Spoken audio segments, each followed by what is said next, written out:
En République démocratique du Congo, précisément en territoire du Massissi, province du Nord Kivu, c'est ici dans cette zone montagneuse où depuis 1985, les creuseurs artisanaux miniers se sont regroupés en associations, plus tard en coopératives pour l'exploitation des ressources minières.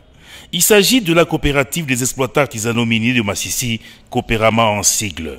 Avec ses membres, estimés à plus de 6 000, sans compter leurs dépendants, parmi eux, les anciens travailleurs de la société minière du Kivu se sont lancés dans l'exploitation artisanale du coltan, la cassitérite et le wolframite. C'est en 2008 que la Coopérama sera officiellement créée, avec son siège social établi à Rubaya, territoire du Massissi, province du Nord Kivu.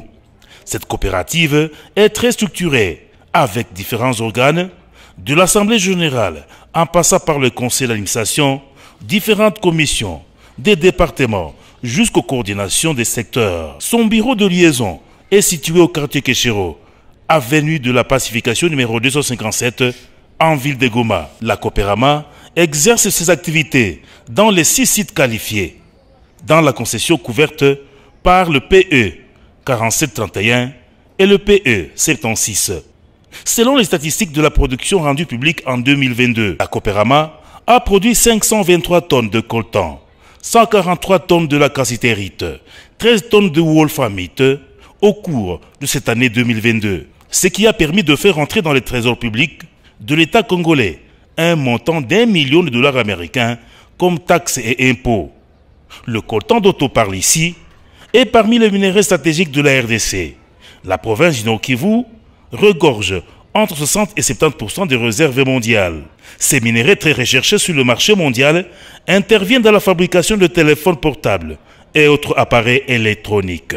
En partenariat avec les autres services comme la SAEMAP, la division de mines, la Coopérama a construit le centre de négoce où se font les opérations d'étiquetage avant l'évacuation de minéraux. Ces derniers doivent être contrôlés pour être livrés aux entités de traitement pour la vente. La coopérative des exploitants artisanaux miniers du Massissi est respectueuse de la traçabilité, de textes qui régissent les instruments internationaux et nationaux, de partenaires qui nous accordent la crédibilité, ne cessent d'accompagner la Coopérama. Citons ITI, OCDE, ITIE, la CIRGL au niveau international et régional, pour ne citer que cela. Aussi bien les services étatiques comme le SAEMAP, la CEC, le PMH, l'administration de mines. La place des enfants n'est pas dans les mines. La Coopérama ne cesse de sensibiliser les parents et les enfants à aller à l'école. L'impact de la Coopérama est très visible dans le secteur de développement.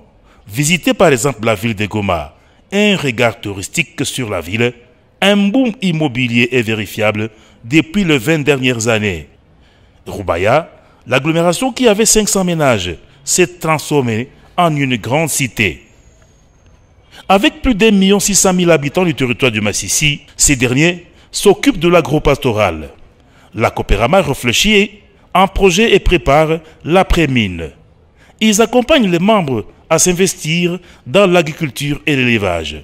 L'éducation, la santé, c'est son cheval de bataille. Avec ses moyens propres, la Coopérama s'est lancée dans la réhabilitation de routes de cette agricole, servant également à l'évacuation de minéraux vers le centre de négoce ou à son bureau de liaison à Goma. La Coopérama encadre les jeunes à travers l'équipe de football, une équipe affiliée dans la Ligue provinciale de football. En province du Nord Kivu, il s'agit du FC Coopérama. Convié à ce deuxième forum minier régional sur la gouvernance minière, tenu du 18 au 21 janvier 2023 à Yaoundé, nous sommes au Cameroun, la Coopérama vous partage ses expériences dans l'exploitation minière, artisanale, opportunités et défis pour le développement local.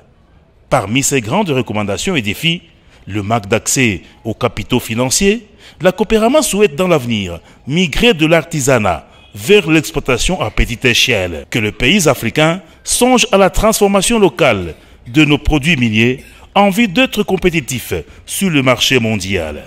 Bienvenue un jour à Massissi, province du Nord Kivu, République démocratique du Congo, où il fait beau vivre.